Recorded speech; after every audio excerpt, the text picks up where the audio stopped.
Time is not something that children or even adults can really get a great grasp on unless you've experienced it. And what do I mean by that? When we try and ask a question about what is time, we always get these abstract answers about it being a state of mind, a zone, of an experience.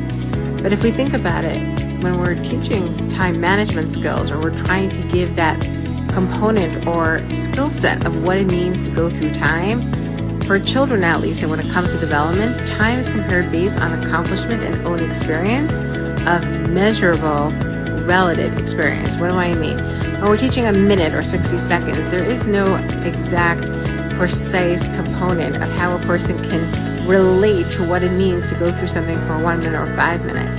But a child, when they're learning the concept of time, will relate to how long it takes them to create and function.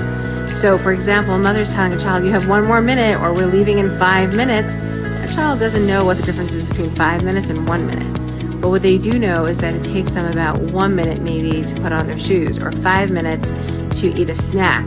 So that relationship of how long it would take for them to do another activity is where that concept comes into play.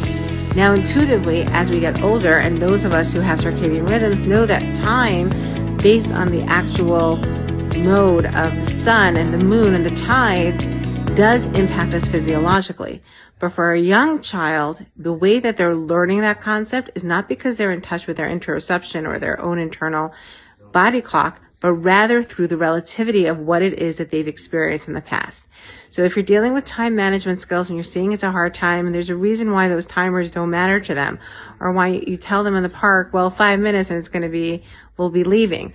They need to compare it to something else. You need to teach the child what 5 minutes means in comparison to what they can relate to, what 1 minute means in comparison to that.